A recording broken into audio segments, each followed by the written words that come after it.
Inner Voice, a heartfelt chat with Dr. Foojan. Hello, everyone. Welcome to the Inner Voice podcast. It's so great to be with you. And I'm Dr. Foojan Zeine, and I'm a psychotherapist and author and originator of the awareness integration theory. Our conversation here is about what matters most in our life, our minds, our thoughts, feelings, actions, relationships, and our fulfillment in this beautiful journey of life. Some of you have shared with me your interest in knowing about our latest book, so I want to share those with you. Our latest book is Intentional Parenting, a practical guide to awareness integration theory, with two of my amazing colleagues, Dr. Nicole Jafari and Dr. Eileen Manoukian. They're both experienced in child development. Dr. Manoukian is a researcher in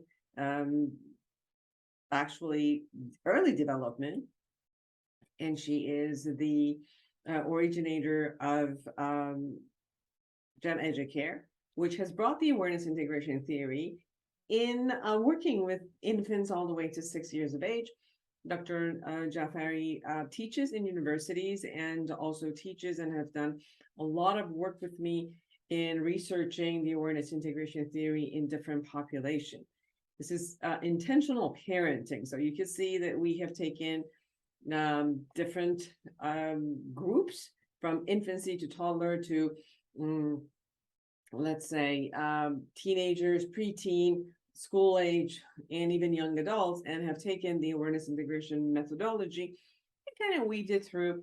Not only we've talked about cognitive development, physical development, emotional development, but then some of the matters and concerns that might happen in those specific ages, and how you can, through awareness integration theory, walk it through. So this book is for parents, for educators, for mentors, and who work with children. And I'm positive you will really enjoy them. The other book that I wrote is for psychologists and coaches, psychotherapists, coaches, all of those who wanted to learn the awareness integration theory and therapy, clear the past, create a new future, and live a fulfilled life now. And this goes through all the phases, all the 6 phases, and shows you as a therapist or a coach in what you need to do, how you need to take each stage and work with your clients, and have this as an amazing tool for you, so that you can also, by the way, we have certification program for therapists and coaches who want to be certified, and so that your name will go to awarenessintegration.com, and the new app that is coming, and I'll let you know as soon as the app is ready, that the name of the providers will also be there, so everybody, as they're going through the process, when they need a therapist and a coach who is certified in this model awareness integration, that they could have accessibility. So if you are interested in taking the courses, let me know. And if you're interested in getting the book, and that's available for you. I'm excited in this episode that I will chat with John Voris. He educates about the very thing that makes us tick, the roots that makes for success or failure in our work, relationships, and personal well-being. John is a philosopher, he's a writer, and a psychological researcher. He's earned his degree from the University of California with a degree in philosophy. We're going to talk about his latest book, Discover the Power That Drives Your Personality.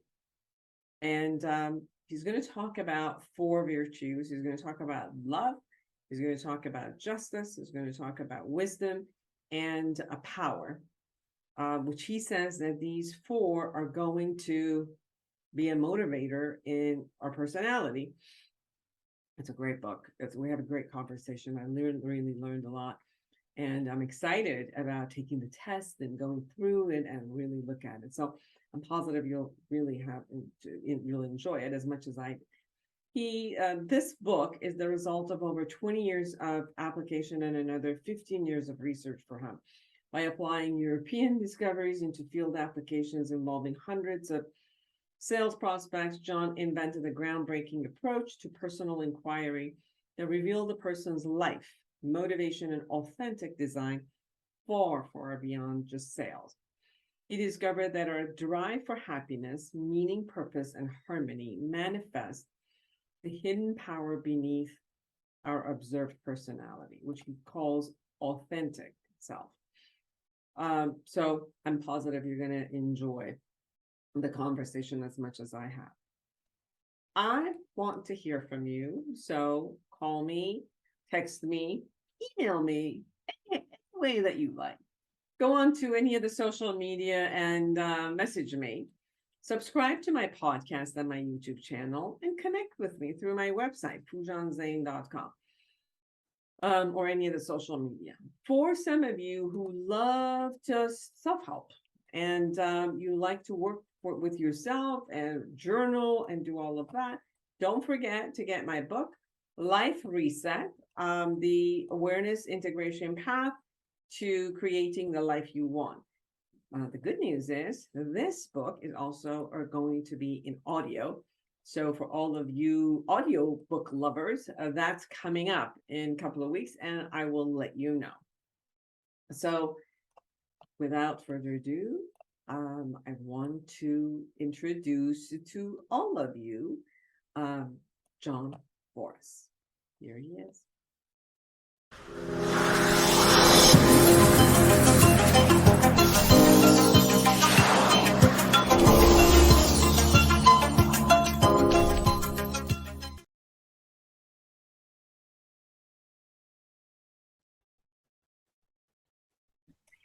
Hello, Mr. John Voris. It is so nice to have you.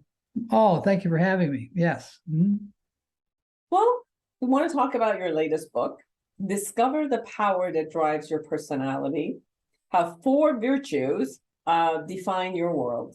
And you're doing an introduction to the life themes of love, justice, wisdom, and power. And I know that you're coming from 2 different angles. One is philosophy, one is obviously psychology, and bringing this together. So the first question that comes up for me is, why did you choose these 4? And what was your process that came through where you looked at the personality from these 4 concepts? Well, the concept of 4 came from me thinking of why is it we have north, south, east, and west, and how we describe the world around the globe in four different directions. And then I realized that there's 4 seasons, but there really isn't. It's continuous. 4 shows up quite a bit throughout history and philosophy. Many philosophers have broken up categories of personality types in 4s. So, of course, Carl Jung are focused on 4. And so that's, I began to look into that. And the more I looked into it, the more I found discovery. One was a surprise that occurred about a few years ago was UNESCO, United Nations scientific cultural organization. They broke it down to people learn to be, learn to know, learn to live with each other, and learn to be in action. So that coincided with so many other things I had written. So I took that position, and then I wanted to find out if it's true. And I spent 20 years doing that. It's amazing to look at love, justice, wisdom, and power. And you brought love as the first. Like, was there a reason why? Did you prioritize them, or is like, no, they're exactly in the same level of priority, we're just going to take one and go at it? That came from Heidegger, the idea of care. He focused on care as a primary motivator. And that makes sense. That's how you start your motivation. But you care to do what? You care to learn because you want to have life have meaning. And you take caring and knowledge, and together they create a sense of fairness, or what we call justice. And the last one is to be in action. Many have written about that as a primary motivator. So I had plenty of information on the 4, and that order would make the most sense.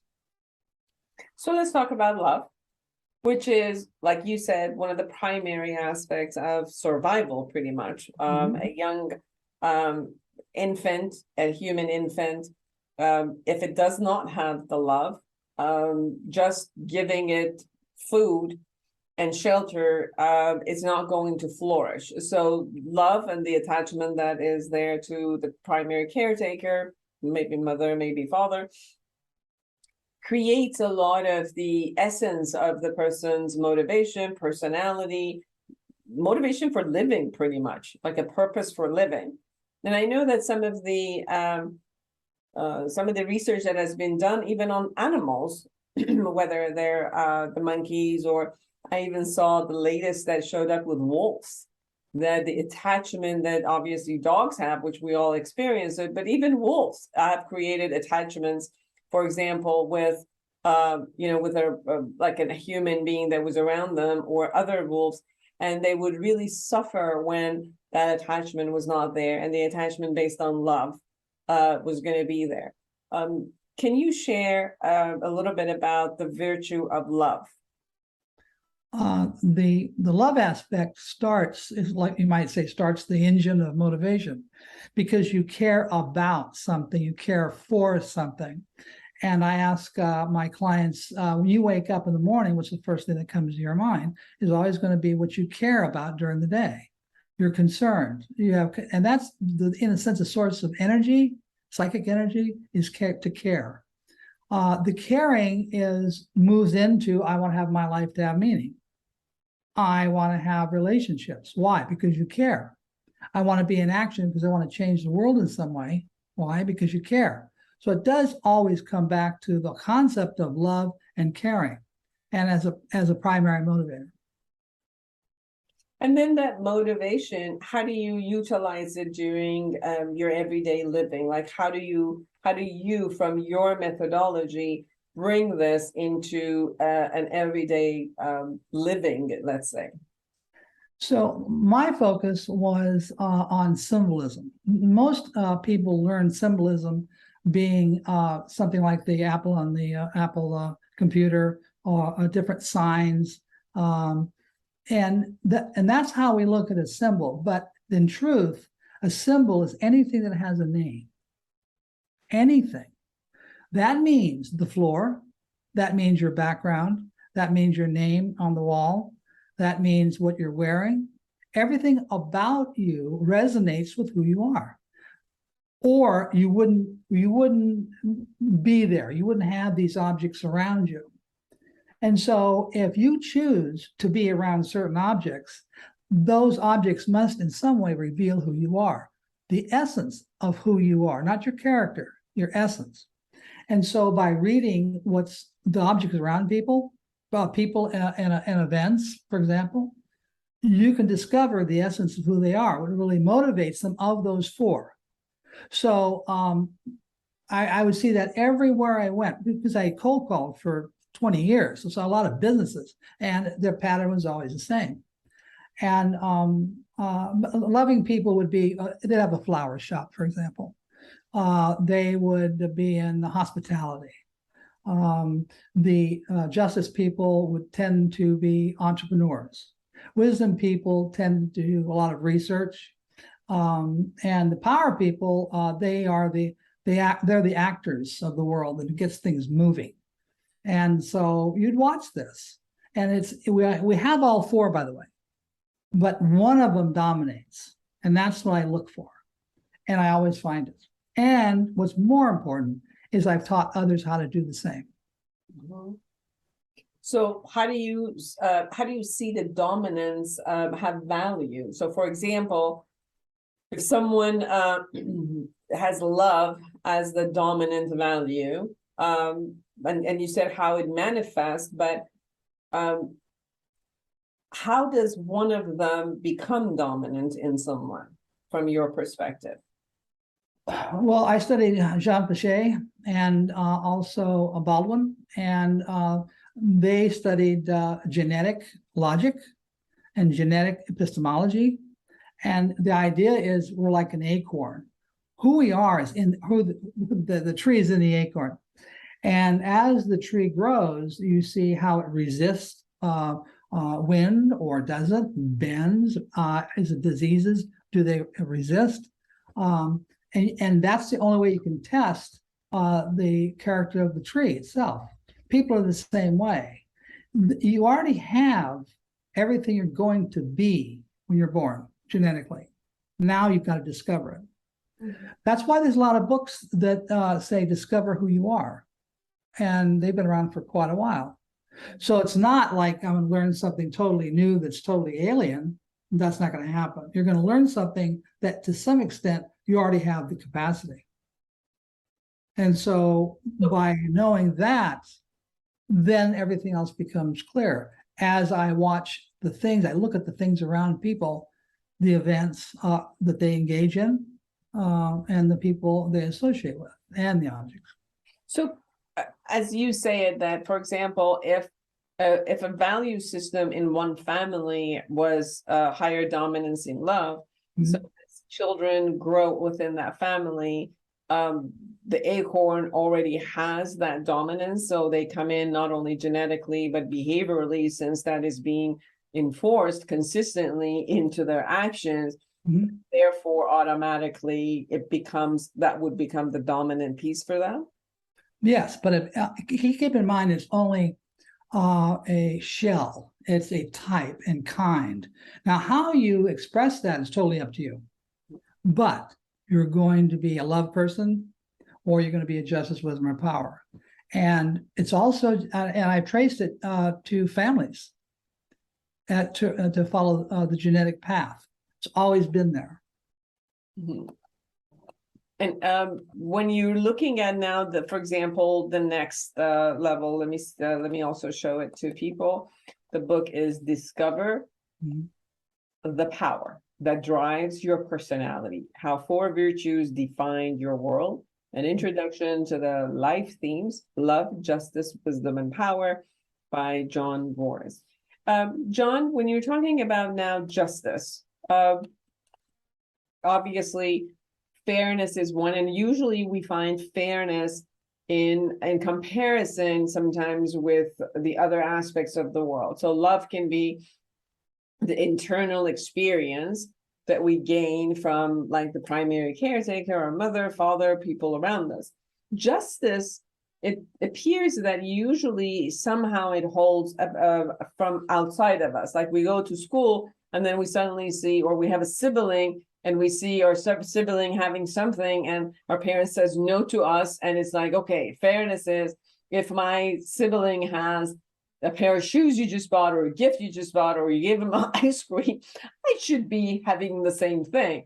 So somehow the justice shows up as in a comparative aspect between me and the world and whatever is happening in the world, that I claim first justice. And then sometimes it goes beyond me and I look at justice, even though it might not directly affect me, now it extended itself to the world, that I might look at another country's movement or something and have an opinion about justice, or something that is not even around me, and it's a community or a society value, and then ask for justice. That's been my experience as I've worked with clients. Can you share from your perspective concept of justice? I agree with everything you say. Justice, the idea was to find the very kernels of what justice is. And you see it in children when if your father were to grab a toy from a child, and that's not fair, that's mine. And it's inbred. Also, compare and contrast is inbred. We always understand that, as you said, duality. Then you have, let's say, someone, if a minor 4-year-old accidentally shoots off a gun and hurts somebody, you don't throw them in jail. Now, the reason is justice combines love and wisdom together. The love part says we cannot throw that child in jail. The wisdom says, yes, but someone's been hurt. That's a fact. Fact and your senses together makes the justice. What's fair? You have to bring in both the morality of it and the facts of it. And so, yes, it is about compare and contrast. And it enables us to bring together objects and meaning, two different things. So the justice side brings in duality of the justice, of the wisdom and the love. And it comes in many, many forms. And you also, in your book, share about the justice of strength. Like a person who has justice, they have a strength, like striving for and embodying balance and harmony, able to manage and organize a lot of diversified inputs that are coming from the world. They can find patterns in everything and seeks fairness and balance of power, resourceful. You say they're pretty much natural entrepreneurs. And you also talk about challenges. So you go through each one of these four and talk about the challenges and the strengths. And the challenges you shared was trouble accepting compliments and giving them, fear of being wrong and harming others, perfectionism and constant retweaking, exhausted by so many alternatives, and procrastination, and can definitely, part of the challenge can become passive aggressive. So when you're bringing this into the motivational aspect of the personality, you're saying that because when we talk about personality, we're talking about a filter. Like it's as if, we just put on this other, glasses on. Like if it's a one red glass, so then we're going to put a blue or a brown or whatever, or a gray, then we're going to see the world from that aspect. Because that would become the personality. And when we view the world from that personality or virtue, then it affects about how we're also perceiving how the world is. Is that accurate in what I'm? Oh, absolutely, yes. The way I approach personality is it's how we behave. It's all about behavior, first of all, personality, and it's how we behave. What I wanted to know is, rather than what you want, and I don't want to know why you want what you want, I want to know why you have desire to want. Very different.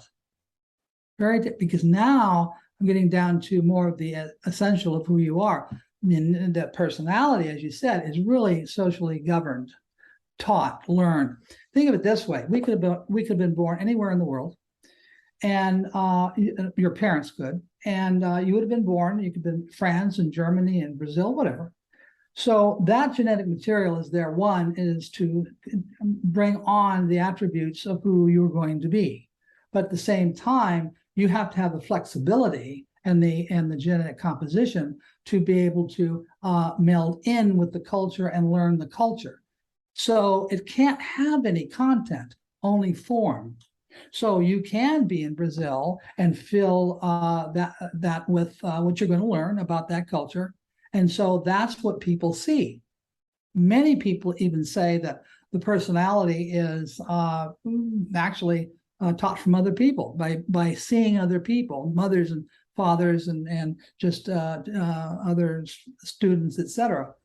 And so I take and I separate them out, the authentic and the synthetic.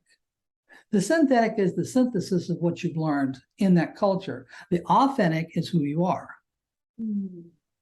Yeah, I like this distinction you just made, which is there's an aspect of your personality that comes from internal processes, and it is there, and a lot of it is genetic and shows up, and you're calling that authentic. And then you're saying what we pick up from the world, we role model from the world, and we kind of bring in and accumulate, you're calling that synthetic. And also on the synthetic side, there's where change occur. But not the authentic, because you'd have to turn into another person. So you're saying that the whole concept of change can only happen on what you see and hear from other people, values you've taken from other people, and those you could actually shift. But the genetic factor, it's regardless of the behaviors that you do, it's not going to change. It's yes. And so let's say John wants to learn how to organize, and John goes to a course on organizing. John learns the material in the course. John takes that material home and John applies it. John becomes organized. He's never been organized before in his life. That's the synthetic side. But John was always there, wasn't he? Mhm. That's the point. John never left. The essence of John, not the character or the manifestation of John found in personality, but the essence is still there. So as I'm talking to you, we're also going to look at this, just pops in my mind. It's also looking at was reading these about set points, like people come in with a set point, because we've heard, we've heard set points about body concepts like weight. Many research on happiness was saying, like, people have a disposition of happiness, which they have a set point. Doesn't matter how much you go around, you're just going to come back, So part of the genetic that shows up, the temperament of a human being, and some things that are just there, it's always watching and holding and is. So what we learn from a personality concept, we learn how to adapt to the world, the best of our capacity in order to live in the world, survive the world, move ahead in the world. These are all, like behavioral concepts, coping mechanisms, strengths and skills that we learn in order to move. However, the one who's there and watching and deciding to do all of this is the authentic one, which is stable and has shown up in that way. And then it just does the coping mechanism and moves forward and does all of that. Is that what I'm hearing? Exactly. And so in a course, I would say, think of an event, a happy event when you are, say, 10 years old. It could be your Christmas or birthdays, whatever it is. And to have yourself in your mind. Now describe yourself. And how did you cut your hair? What did you wear? What were you doing? Now, after you do that, I want you to step into that image and turn back and describe who's doing the seeing. You can't. Who's doing the seeing is your authentic and is beyond language. You can't directly associate with it. Directly. You can by inference, like I do in authentic systems, but you can't directly. And so that shows the difference between the authentic and synthetic that I could show people very easily. Let's finish the other two and then come back to the authentic system. So let's talk about wisdom. Say it's the teachers of humanity. Tell us about wisdom as a domain. So wisdom, I'm a wisdom archetype. All that means is I always want to know. Well, that means I always want to know. So when people, this is a very dangerous situation right now, because when people ask me what I do, I tell them. And this is habitual with wisdom people, because they assume that I want people to know, they want to know, they want me to tell them so they can know. And the fact is, I could be boring everybody, giving them information they don't want, and that has happened. But it doesn't stop. Now, when it comes to, as a wisdom person, I look at love through how long have I known you? What do I know about you? When it comes to wisdom, then that is something that I'm totally immersed in. I want to know because I would simply want to know. And justice is, was it fair? What did they know at the time? And that makes a difference to me if it's fair or not, and who knew what and when. Power, I look at, are they using it wisely? That's a wisdom person. So they have all four, but that's what dominates. And you share the strengths are people who are dominant in wisdom is they're curious and open-minded, able to process vast amounts of information, objective and discerning and patient and diligent, idealistic and embracing of ideals, and clever. and resourceful in their thinking ability. And the pitfalls or the challenges could be, like you said, being seen as intrusive or overly inquisitive, overwhelming people with information, being insensitive, and becoming suspicious of others. Interesting, becoming suspicious of others because they keep looking at different types of information about others. I want to know why. Why did you say that? Why did you look that way? Why? That's what's going through my mind. Okay, got it. And let's go to power. Power people are so misunderstood. Power people they're the agents of change. A real clear trait of a power person is they really don't care what other people think of them. And there's a good reason for that. There's certain people that they would care what they feel about them, but they don't, because they can't afford the time it takes to learn the different opinions of everyone else. They have an opinion of getting a job done, and they don't want to hear about everyone else because they feel they have the right way. Now, once they're given the job, then they're going to see it through. And if something happens in the meantime, it doesn't matter. We're going forward. That's what a power person does. And so power people is very interesting. They feel deeply when they have emotion. I had a power woman who actually read the Constitution at a party and cried at the same time. That's a power person. Power person is an extrovert, and they just do what they do because they feel that's what needs to be done. Very pragmatic and responsible. Yes, in the strengths, you wrote willingness to step in and actively take charge, belief in personal empowerment, enjoys challenges and competition, leadership abilities, objective approach to problem solving, and has vast reserves of energy, which you also say they're extrovert, willingness to be hyper responsible, and the challenges are being seen as uncaring and insensitive to others, being seen as selfish and self-serving, and being forceful, bossy, controlling, pushy, and knowing when to push and when not to push. So Right. Where the four shows up, let me share this with all of you.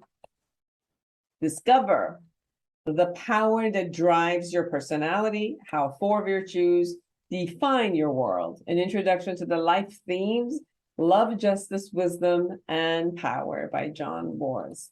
So now let's talk about your the authentic system that you say that you do go through and kind of access that part of you that you say it might not be necessarily very observable or accessible. Yes.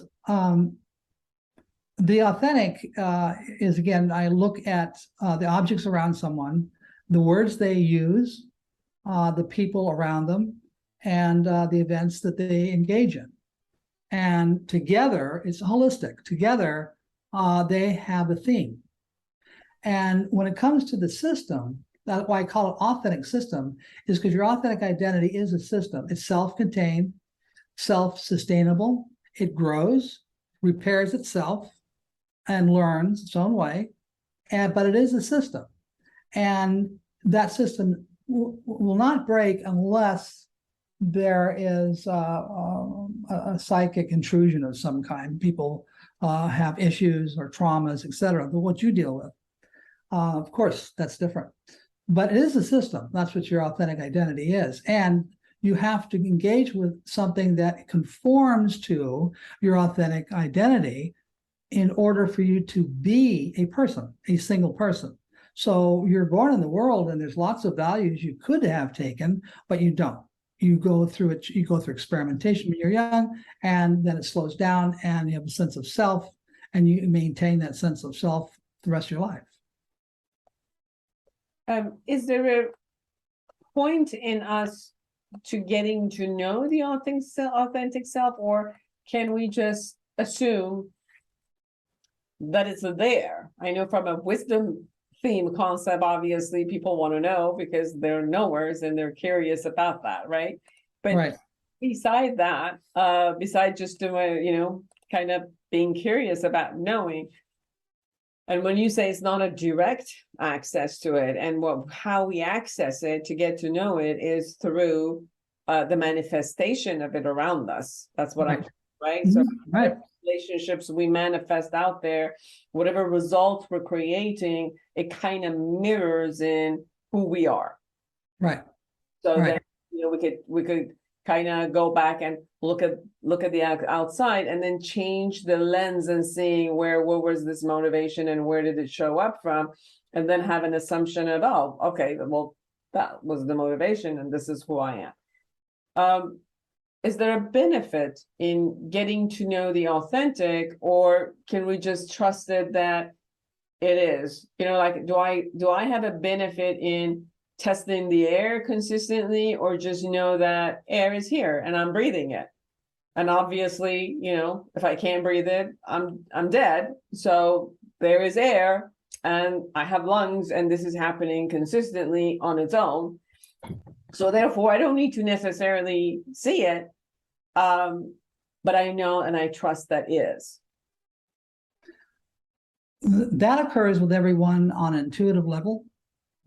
And what I do is I'm not going to show them something that is truly remarkable in the sense that I really didn't know I was like that type of approach, but rather I affirm and validate their intuitions, what's going on. I validate it.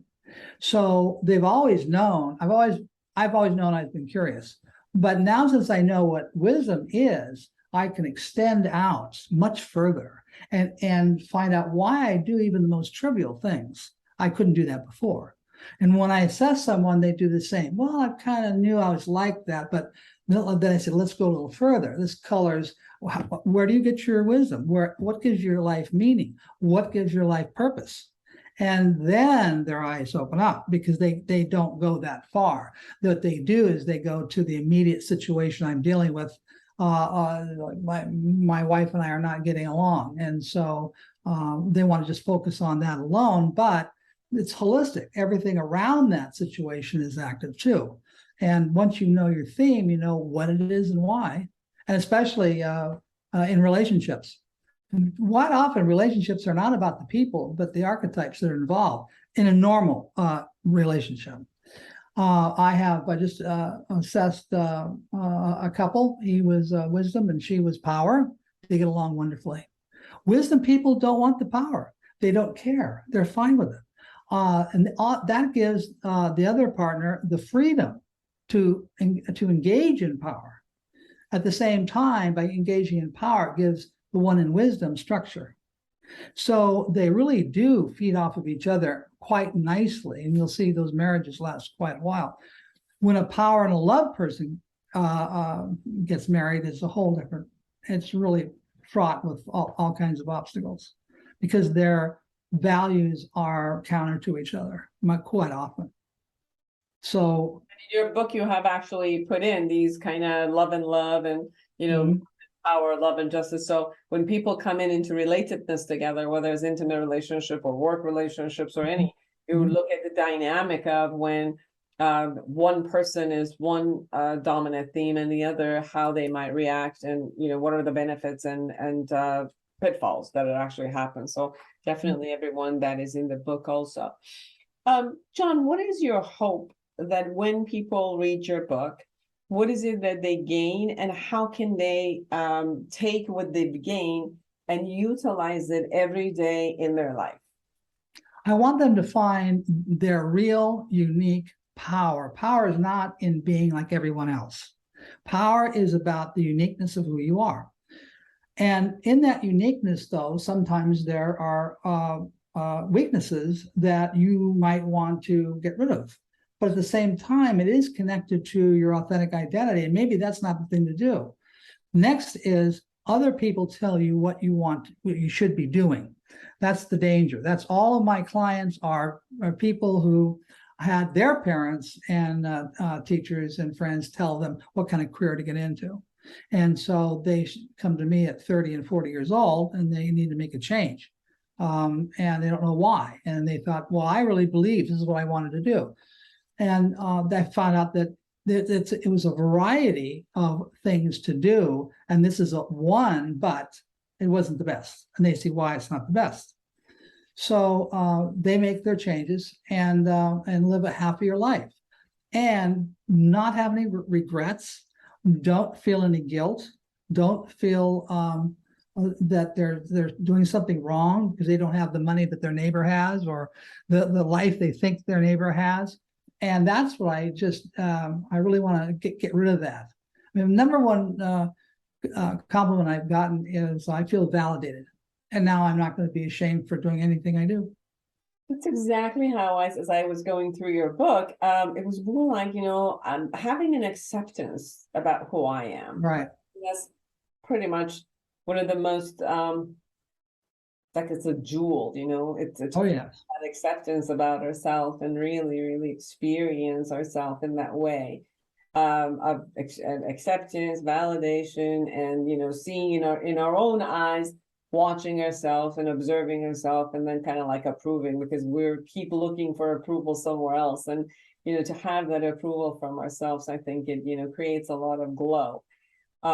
So yes, absolutely. It's creates a knowledge based on how to look at ourselves and do that. Now, there's also this conversation, and I just want you to know your opinion about, does categorization support people in finding themselves, or does it limit them in boxing themselves and then kind of like justifying who they are? Because obviously you brought, tremendous amount of wisdom into this concept, and then you created categorization for it.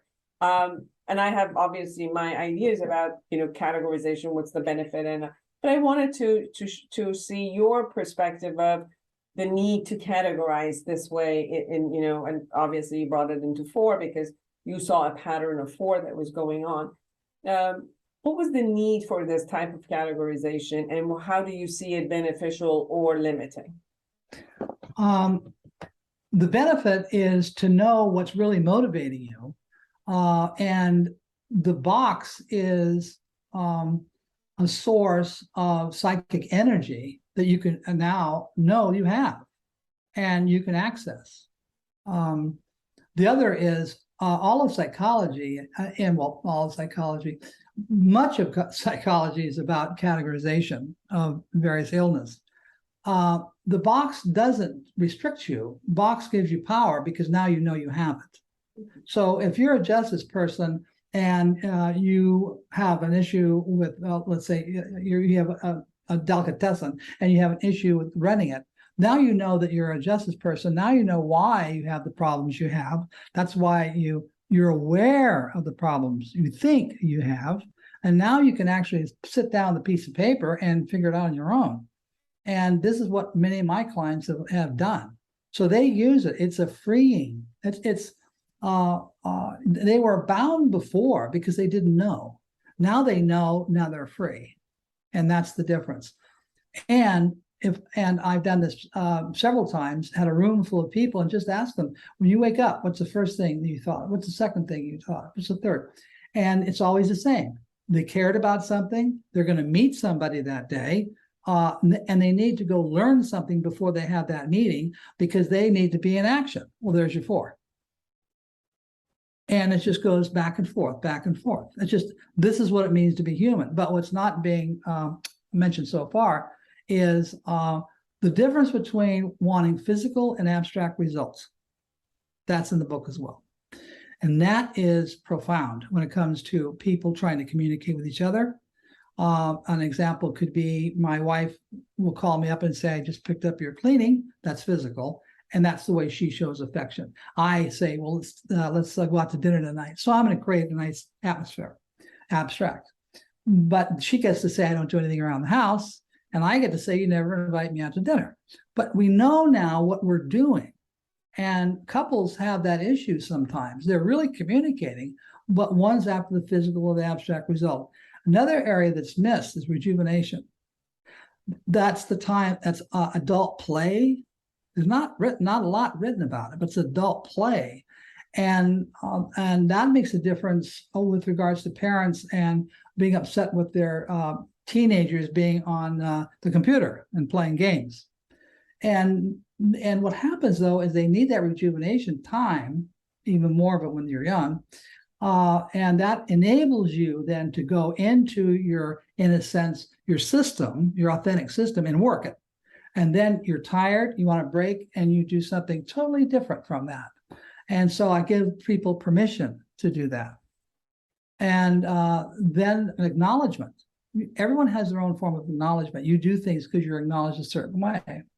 And so once you identify what people are acknowledging for really, then that changes what you're doing. So there's different aspects. There's 12 points to the assessment. We've only discussed 4. And all of it together makes them very unique. In fact, I've been doing this for 15 years and I've not had two authentics to be the same. Not 2. And that's because there's 12 aspects. So imagine 12 times 12, well, quite a bit. So it's very unique. Very interesting. John, anything we haven't shared that you need to make sure we share with everybody for them to know not only about your authentic system, but also your book? Well, if they want to contact me, they can contact me at john@authentic-systems.com and an email, and I'll react to that. The other thing is we do this assessment personally. It's a one-on-one. So this is very unfair compared to a personality test when you have one question, and there's no follow-up question. It can't be done accurately.